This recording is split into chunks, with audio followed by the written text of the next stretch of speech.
Et bonjour à tous, ravi de vous retrouver pour l'émission du lundi 25 septembre 2023. On se retrouve avec un BTC à 26 150 en recul de 1% 51, Ether qui repasse sous les 1600 à 1580 ce matin autour de 9h que j'enregistre l'émission, moins de 2% pour XRP. On a quand même à l'équilibre sur Tron et sur Polkadot ainsi que sur Chainlink qui s'est repris sur le bas de son range la dernière fois, 4 milliards de capitalisation, 7,21$. Et enfin on clôture le top 25 comme d'habitude avec Atom Cosmos à la 23e place, Hedera, Hgraph et Filecoin respectivement à 7,005$ pour Hedera et 3,20$ pour le Filecoin. Du côté du 4 heures, donc le Scalpex Index toujours bloqué entre les 24,2, 24,3 en bas. On était venu mécher sous les fameux 25,2. On a les Open Interest qui sont en train un peu de plafonner ici, tandis que au nord nous sommes cloisonnés à 28,2. C'est la zone qu'il faudrait abattre pour espérer rallier les 30 à 32 000 $. Le Crypto Fear and Greed 47 sur une certaine neutralité, exactement comme ce que nous offre le cours depuis pas mal de temps, tandis que les autres indicateurs sont toujours perchés. Social Index, c'est dommage puisqu'il y a un moment quand ça fonctionnait bien, on avait un peu la température, mais finalement c'est aussi un peu retranscrit dans le Crypto Fear. Et le Market Order Flow sur BitMEX, on a deux pauvres ordres, c'est inexploitable ce matin. Tandis que du côté de la map de liquidité des CentTraders, on voit qu'on s'approche à nouveau quand on est à 26 000 des 25 et effectivement, on a tout ce bloc ici qui, dans un premier temps, fait tampon jusqu'à 23 800 et ensuite on repart vers les 22 000 pour ne pas dire les 20 000 $. Donc on a quand même beaucoup d'ordres qui sont positionnés ici. Ça fait un tampon qui est assez sérieux et bien progressif, bien dodu. Tandis que au nord, eh bien, on a un tout petit plot qui pour l'instant tient à 28 800 et ensuite on est complètement flat jusqu'à quasi 32 000. Donc ça, plus tard, c'est plutôt positif pour nous puisque je suppose que le jour où le marché crypto aura décidé de réenclencher la machine, on pourra avoir vraiment une montée qui ira jusqu'à 32 voire 35 qui se fera assez rapidement. La question c'est où et quand, et le quand ça serait plutôt un peu avant ou un peu après le halving. En tout cas c'est le plan que je m'en fais. Au niveau des infos aujourd'hui, alors on va traiter de deux sujets majeurs mais en même temps qu'on passe les infos de Twitter, notamment est-ce que on va avoir effectivement une sortie de bear market qui sera similaire un peu au bear précédent, et ensuite on passera sur l'analyse technique pour vérifier tout ça. Et deuxièmement, c'est un sujet très important qui a été mis en avant par Willy Woo notamment depuis fin 2017, début 2018. Est-ce que l'introduction des futurs sur Bitcoin ont complètement changé la donne des fameux 21 millions de BTC? Alors certes, il n'y en aura que 21 millions qu'on puisse mettre sur nos précieux portefeuilles, nos hardware wallets pour lesquels on possède les clés privées. C'est vraiment à ce jour le degré de sécurité ultime, mais qui derrière induit qu'on s'en occupe en bonne et due forme, sans prendre en photo sa seed, sans la mettre sur un ordinateur, en faisant en sorte d'avoir des backups pour ne pas perdre si un jour on a le petit bout de papier qui est fourni avec la ledger qui brûle ou qui prend l'eau. Donc c'est quand même une énorme responsabilité d'être sa propre banque, mais d'un autre côté c'est aussi le point de départ effectif de cette aventure du BTC. Donc c'est vrai que là il y a un point de friction, mais aussi c'est la responsabilité de reprendre le plein pouvoir sur sa finance, et c'est vrai que en un sens c'est assez grisant. On part avec Kirill qui nous présentait donc un trade assez long sur Layer 0 qui pour lui est un des projets les plus ambitieux du moment et qui pourrait continuer à faire beaucoup de bruit dans l'écosystème. Je vous invite bien évidemment à le consulter si vous êtes friand de nouveaux projets, et là on parle d'un projet effectivement très qualitatif. On a Cryptost qui nous faisait part des 24 jours qui nous séparent avant la deuxième deadline pour les demandes d'ETF Bitcoin Spot. La réponse pour l'ETF de Bitwise est attendue au 16 octobre et les autres sont attendus pour le lendemain, notamment celui de BlackRock et enfin le 19 octobre concernant celui de Valkyrie, sachant que la deadline maximale jusqu'à laquelle la SEC peut repousser, à chaque fois c'est un mois par-ci, un mois par-là, pour ne pas dire un trimestre, c'est autour de mars-avril 2024, justement aux abords du futur halving. Donc vraiment le premier trimestre 2024, je pense que ça va bouger. On avait Goku qui nous disait que Coinbase envisagerait d'acquérir FTX Europe pour se développer son activité de dérivés crypto à l'échelle mondiale. Fortune révèle que Crypto.com serait également intéressé par FTX Europe. Les négociations sont en cours et on va voir ce que ça donnera. Et toujours avec Goku, il y avait cette révélation que Coinbase détiendrait près de 1 million de BTC. Cela représenterait au cours du moment 25 milliards de dollars en réserve en Bitcoin. C'est ce que révèle Arkham au niveau des recherches de portefeuille. Quand on regarde comme ça, on dirait un peu un poulpe, c'est marrant, ou je ne sais quelle figure que pourrait vous présenter un psychiatre, un peu comme quand il vous présente des dessins chelous. Je pense qu'on a déjà tous vu ça un peu dans les films.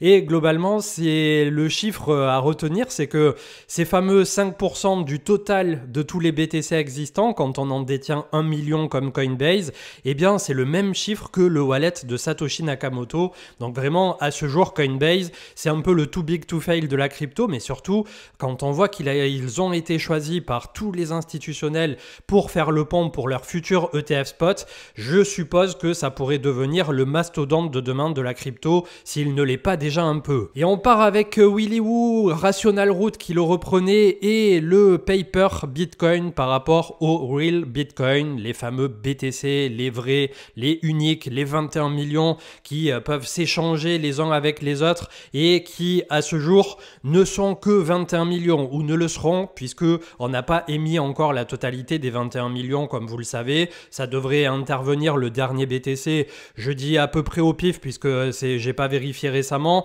mais on était dans les 2150 pour le dernier BTC émis. Peut-être que maintenant c'est un peu avant, peut-être que c'est un peu après, mais on va dire entre 2130 et 2150.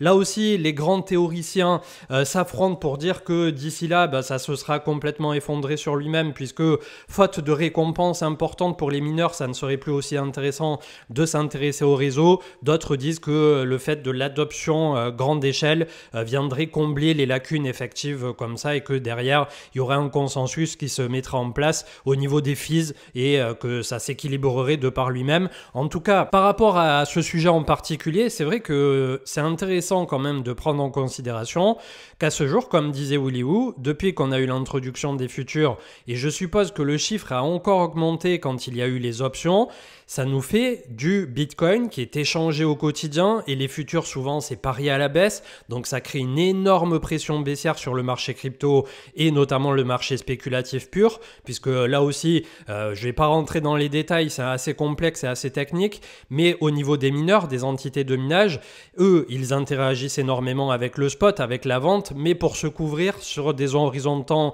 qui sont parfois trimestriels, semestriels, annuels, et en fonction du coût de leur électricité et en fonction de l'infrastructure et de quand ils renouvellent le matériel, et en plus ils payent des genres de concessions, c'est-à-dire ils prévoient à combien ils vont payer le prix de l'électricité à 1 an, 2 ans, combien ils vont avoir d'amortissement sur leur matériel, combien de coûts humains, combien d'infrastructures, et c'est ce qui me fait dire, comme je vous le disais dans la dernière émission, que forcément le prix du BTC aujourd'hui n'est pas que purement spéculatif, il a aussi un coût de production intrinsèque, un coût pur et dur auquel on ne peut pas couper. Alors peut-être qu'au Kazakhstan, avec l'électricité à 0,001 $, quand elle est quasiment donnée, eh bien un bitcoin se mine à 500 $, 1000 $, 3000 $, j'en ai aucune idée. Mais d'un autre côté, quand on regarde la masse mondiale et notamment aux États-Unis, l'électricité elle est loin d'être donnée, même quand on a une énergie de plus en plus verte avec des barrages hydroélectriques, des éoliennes ou des puits de pétrole à vapeur ou je ne sais quoi. Toute énergie est possible et toute énergie est reconvertible pour essayer comme ça de faire marcher, de déclencher de l'électricité pour faire marcher des machines. Et d'un point de vue énergie verte, je parle bien évidemment toujours. Donc là, Willy Woo, après ses derniers travaux, il estimerait que en réalité, face à cette fameuse doctrine des 21 millions de Satoshi Nakamoto dans le livre blanc du BTC, on aurait à ce jour en spéculatif tradé au niveau du marché crypto 20 à 30% de BTC supplémentaires qui seraient trade au quotidien. C'est-à-dire si on prend 21 millions, eh bien on en rajoute à minima 4 à 5 millions si on pense que c'est 20%. Et 30%, ça voudrait dire qu'on est plutôt autour de 27 millions au total puisqu'on en rajoute à peu près 6, un tout petit peu plus. Mais voilà, c'est pour vous donner aussi un peu de grain à moudre de votre côté. Et le fait qu'on ait les institutions qui sont en train d'arriver à la table, d'un côté c'est positif et j'y viens dans un second post, il y a une personne qui a très bien décrit ça. Ça va ouvrir les vannes du gros pognon, on va avoir de la capitalisation, il y a des particuliers qui de nouveau vont se mettre un peu quelques grains dans les poches et tout ça, tout le monde sera content. Mais c'est peut-être aussi le dernier et premier cycle qui sera suffisamment et totalement institutionnalisé pour commencer à poser quelques problématiques de la façon dont ça va être mené derrière. Donc n'hésitez pas à me dire en commentaire comment vous interprétez, comment vous estimez le fait que une fois que le BTC créature voiture qui a été mise sur le marché par Satoshi Nakamoto pour un peu donner un nouveau souffle à ce que pourrait être une économie un peu plus, on va dire, équitable envers tout le monde et que tout à chacun puisse utiliser sans avoir un tiers de confiance au milieu que sont les banques aujourd'hui et le système financier tel qu'on le connaît mondial qui est un peu en bien des aspects à bout de souffle quand on observe la façon dont c'est mené et cette fuite en avant notamment de la dette qu'on ne sait pas jusqu'où ça ira avant qu'un jour il y ait une implosion de l'intérieur.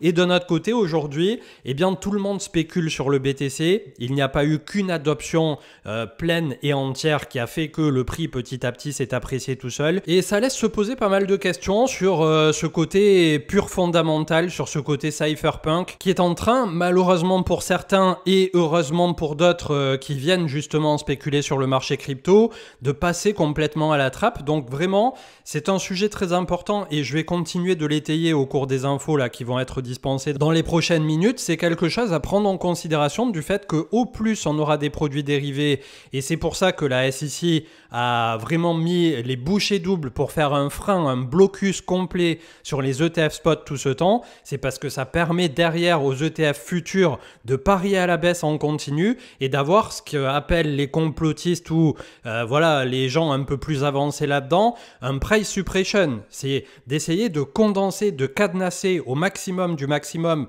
pour pas que ça prenne une envolée complètement dingue, d'un point de vue spéculatif en tout cas, le fait que le BTC aurait pu peut-être plus tôt, si on n'avait pas eu notamment le futur en décembre 2017 qui avait signé la fin de la bulle quand on était à 20 000 $ sur le cycle de 2017, voilà, peut-être que ça se sera envolé immédiatement à 50 000 ou 100 000 $. Donc ça, c'est quelque chose à prendre en considération de votre côté aussi.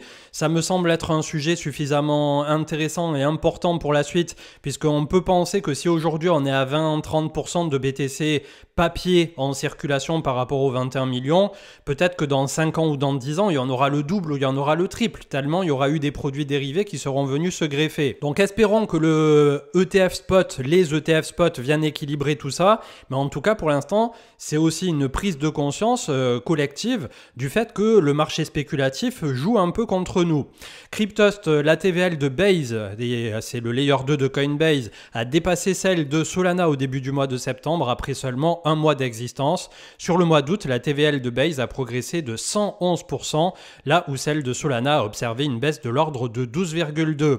Un trade très intéressant aussi, c'est en anglais. Je vous invite bien évidemment à le traduire. C'est plus, on va dire, quelque chose de un peu science-fiction, dystopie, peut-être même une anticipation de ce qu'aurait pu ou de ce qui est en train de devenir justement le marché crypto.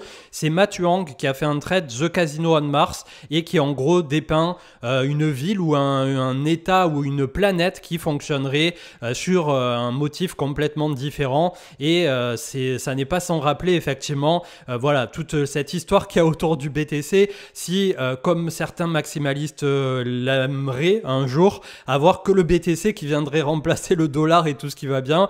Bref, je suis clairement pas dans ce délire-là, mais c'est clair qu'il y a une histoire derrière, il y a quelque chose à creuser d'un point de vue philosophique pur et dur, et j'ai trouvé ça vachement bien amené, donc comme d'habitude, je vous en fais part. On avait Laetitia qui nous disait que le chômage est en train de croiser la MM 21 mois autour des États-Unis, donc attention, les dernières fois, à chaque fois qu'il y a eu des itérations comme ça depuis l'année 1970, derrière ça s'est traduit par une récession des familles. Là, je ne sais pas aujourd'hui, en fait, quand on regarde tous les graphiques, c'est pour ça aussi que je vous ai partagé des trucs un peu plus chauds en anglais, etc.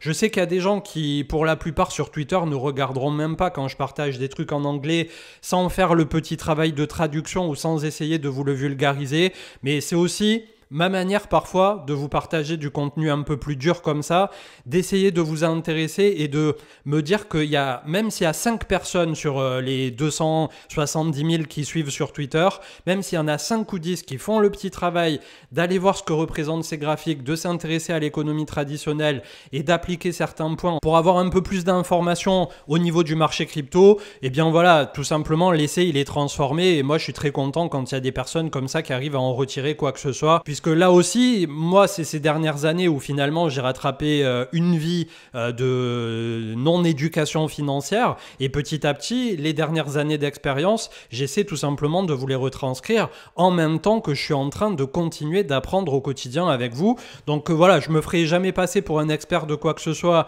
encore moins en économie générale, encore moins en finance ou en crypto, ça peut se discuter puisque voilà, j'ai quand même quelques années maintenant derrière moi et 2 cycles complets. Donc on doit pouvoir penser que je commence à savoir un minimum de quoi il en retourne. Et là aussi, j'ai pas la prétention, bien évidemment, de me faire passer pour un crypto expert ou quoi que ce soit. Mais c'est vrai que l'économie traditionnelle, les statistiques, quand on regarde le SP500 sur une centaine d'années, etc., ou le marché de l'immobilier ou tout ce qu'on peut observer, je trouve que ça apporte vraiment un sens à ce qu'on est en train de vivre aussi maintenant. Et finalement, comme j'aime bien me le répéter aussi, depuis que l'homme est homme et depuis que la spéculation est escalée, bien que depuis quelques dizaines d'années, la finance moderne a énormément changé et s'est muée un peu en quelque chose de bien trop rapide pour ce que l'être humain est capable d'encaisser, je pense, et c'est pour ça aussi qu'il y a de plus en plus de particuliers qui ne s'y retrouvent pas sur les marchés financiers. Ça devient très complexe à tel point que la solution qui apparaît miracle, en tout cas sur les réseaux sociaux et Twitter, la plupart du temps, c'est juste de prendre un ETF, un tracking sur SP500 ou MSCI World, et voilà, la plupart du temps, ça bat même les gérants de portefeuille 8 fois sur 10. Donc plutôt que de se casser la tête, effectivement, il vaut mieux regarder l'image globale. Et là, l'image globale, en ce moment, comme le disait The Kobe Editor, on est en train de préparer, on suppose, en tout cas, quand on regarde les différentes métriques, une récession qui pourrait peut-être être soft, mais il y a quand même un doute. Je pense que ça va être une récession dans la moyenne de tout ce qu'elles ont toujours été. Il y a toujours des personnes qui pensent qu'on n'aura pas de récession, mais bon, quand on met tous les tableaux mis bout à bout, qu'on regarde comment ça s'est passé précédemment et qu'on regarde comment c'est en train de se passer, je suis désolé de vous le dire, mais on est en plein dedans et probablement que pour 6, 12, 18 mois supplémentaires, on va continuer de faire un yo-yo permanent sur les marchés. Le marché crypto, peut-être qu'il aura sa propre vie, peut-être qu'il va jouer son propre halving, etc. Mais comme je le disais dans la dernière émission et dans ce que je me fais de l'image de 2024 à 2025, je pense toujours pas qu'on ait le début du grand bull run à la mi-2024, par exemple. Pour moi, ça se jouera plutôt entre l'automne, fin d'année 2024 et le premier trimestre 2025. Et ça collera plutôt pas mal avec le fait que si récession il y a eu, on aura eu un an comme ça pour le digérer au cours de 2024. 2025, que vont faire les marchés? Ils anticiperont la reprise avec un nouveau président des États-Unis à l'automne 2024. Nous, on aura déjà passé notre halving qui là joue pour nous, puisque récompense des mineurs divisé par 2, niveau scarcity, rareté, on va pas cracher dessus, hein, clairement, au niveau du BTC. Est-ce que ça propulsera son prix immédiatement ou pas? Là est toute la question. En tout cas, pour l'instant, nous, notre problématique, c'est les taux aux États-Unis qui sont bien trop hauts, mais qui, d'un point de vue institutionnel, tu me donnes 5% sans aucun risque sur du bon au trésor et avec toutes les garanties possibles et imaginables, bah clairement, je ne vais pas aller acheter du Bitcoin. Et eux, pour l'instant, ils sont vraiment dans ces clous-là de se dire, ben, asset à risque plus BTC, asset 0 risque moins 5%, on les prend et on regarde même pas ce qui est en train de se faire ailleurs, en tout cas en apparence, puisque bien évidemment on a BlackRock et toute la compagnie qui sont en train d'arriver malgré tout et de se positionner pour justement les 24 mois révolus dont je viens de vous parler. Les tokens unlock pour la semaine en cours, donc du 25 septembre au 1er octobre, attention, on a DYDX qui release 4% de son market cap au total, ça sera le 30 septembre, et du Open Campus 11% le 28 septembre. Axelar avec le AXL 6% 32 du total. Le GT Gate Token 1,42, Biconomy 4,4%, Beta Finance quasi 10% et le Flow 1,11% au niveau de ses releases. On avait Virginie Delmo qui disait qu'ils avaient vu dans un bar Lisboète Bitcoin accepté, et c'est vrai que c'est sympa de voir de temps en temps des commerces comme ça qui acceptent enfin le BTC. Quand j'ai vu ce chart, je me suis dit pourquoi pourquoi les traders en 2023 se cassent la tête à trader des actifs qui, la plupart du temps, leur font perdre de l'argent, tandis que Chainlink, à chaque fois qu'il arrive autour de 5$, 5,30$, il joue parfaitement son range depuis mai 2022. Je ne sais pas si vous vous rendez compte, 1 an et demi à faire 5,30$, quasi 10$, et etc. Donc vraiment, ça c'est du petit lait, je pense, pour les personnes en tout cas qui sont spécialisées dans le trading range. Après, comme d'habitude, il y en a qui préfèrent faire du très court terme, il y en a qui sont un peu plus à l'aise avec le scalping et effectivement, ou de l'intraday, tous les jours ils clôturent leur position le soir. Là, c'est des positions qu'il faut prendre en général sur plusieurs semaines, mais qui peuvent s'avérer tout aussi payantes, je pense, pour un portefeuille pour réaliser l'intégralité de votre performance sur une année sans avoir besoin d'aller voir les 5000 cryptos du top total. C'est là aussi où c'est intéressant. Trading Lord qui racontait exactement ce que je vous disais tout à l'heure. Donc je vais vous traduire le post, mais globalement, pour lui, c'est le début de la fin avec l'approbation d'un ETF Bitcoin au comptant, la fin du cypherpunk, l'argent du peuple, le Bitcoin. Et je suis tout à fait d'accord, c'est le laïus que j'ai fait juste avant, donc je ne vais pas réitérer pour pas faire une émission de 3/4 d'heure. Mais globalement, si d'un point de vue spéculatif, eh bien, ça peut tout à fait s'entendre et c'est plutôt positif pour le prochain cycle. Au niveau des idéaux et la question philosophique qu'il y a derrière, c'est est-ce qu'on n'est pas en train de se faire manger de l'intérieur et est-ce qu'on ne va pas en payer les conséquences derrière? Willy Woo qui confirme finalement, là aussi j'ai fait le blabla un peu en amont, le price suppression avec les BTC synthétiques. Et les BTC synthétiques, on n'en est qu'au tout début. On a certes eu des futurs et quelques trucs d'options, mais pour l'instant, c'est dans un petit marché avec pas énormément de flux, bien que le nombre de BTC au total au quotidien, j'ai pas les chiffres récents en tête, mais il y a des échanges qui sont extrêmement sérieux et les stablecoins aussi n'y sont pas pour rien. Donc on va voir comment ça va se matérialiser pour le prochain cycle, mais c'est vraiment quelque chose à prendre en considération de notre côté, du fait que derrière, probablement, ça ne sera plus jamais pareil. Walcho, le Parlement européen approuve massivement le DAC 8. En France, désormais, une plateforme SAN devra déclarer toutes vos transactions crypto aux autorités fiscales. Donc, plus aucun moyen de mettre la poussière sous le tapis. Ça rentrera en vigueur d'ici 2026 et ça ne serait a priori pas rétroactif. Donc, pour ceux qui n'ont pas encore déclaré, il est encore temps, voilà, de vous remettre dans le droit chemin pour ne pas vous faire slasher dans les prochaines années. Pour Willy Woo, il ne faut pas observer le prix du spot aussi au niveau du BTC et il faudrait plutôt regarder le marché des futurs puisque c'est en général quand c'est le marché des futurs qui a fait son bottom que enfin on a fait le bottom par rapport à son prix du spot. Il disait également, et c'est très intéressant, que globalement, si aujourd'hui un investisseur veut de l'exposition au BTC, il peut acheter de l'ETF à terme, mais également, une fois qu'on aura l'ETF spot, c'est ça qui va être intéressant pour le côté institutionnel, puisque ça sera des produits qui seront extrêmement cadrés, et eux, ils n'ont pas envie de traiter avec Binance ou avec un FTX bis ou quoi que ce soit plus tard. Je pense que le vaccin, il est bien passé là pour le coup. Donc c'est vrai que d'un point de vue institutionnel, c'est à se poser quand même pas mal de questions de comment ils vont intégrer le fait de posséder ou non ces BTC, de les proposer à leurs clients.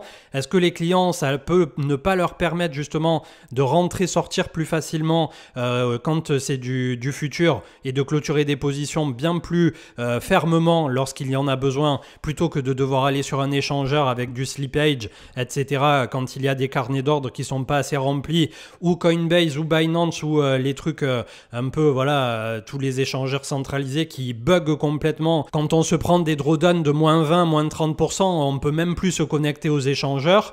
Donc c'est vrai que là aussi, il y a besoin probablement d'encore un peu d'infrastructure et un peu d'avancée à ce niveau-là. Laetitia qui nous faisait comme d'habitude son analyse globale du sentiment SP500, les taux, le DXY, le dollar. Donc n'hésitez pas à aller consulter sa chaîne YouTube et à vous abonner. Tandis que Mixin Network suspend son service après s'être fait dérober un hack à 200 millions. Donc j'ai pas encore plus d'informations autour de ça. On va voir comment ils vont réagir, mais 200 millions, ça commence à faire. Et on termine avant d'attaquer très rapidement l'analyse technique, puisqu'il y a eu beaucoup de blabla aujourd'hui, mais c'était nécessaire. les charts de Dave the Wave avec sa régression logarithmique qui là aussi nous conduirait entre 0,5 et 0,618, c'est-à-dire entre 20 et 23 000 $ si on a une correction un peu plus marquée pour l'instant, et le tout en approchant inexorablement du halving en avril 2024. Donc je pense qu'on va avoir de très belles choses dans les 6 à 12 prochains mois, puisque ça engloberait également le prochain président des États-Unis. Et là, au niveau du crypto total, donc 1022 milliards ce matin, et je voulais regarder avec vous, on va peut-être passer en logarithmique pour avoir un peu plus d'historique, comment ça s'était passé notamment sur la fin du dernier cycle. Et c'est vrai qu'ici, on en a parlé plusieurs fois, et je vais remettre les moyennes mobiles. On était venu chercher la moyenne mobile 200, et ça, en général, c'est quelque chose quand même qui est observé tant d'un point de vue des whales que d'un point de vue des entités institutionnelles qui se positionnent, puisqu'historiquement, quand on regarde la bourse traditionnelle, c'est quand même quelque chose d'assez important pour eux, la fameuse moyenne mobile 200 semaines.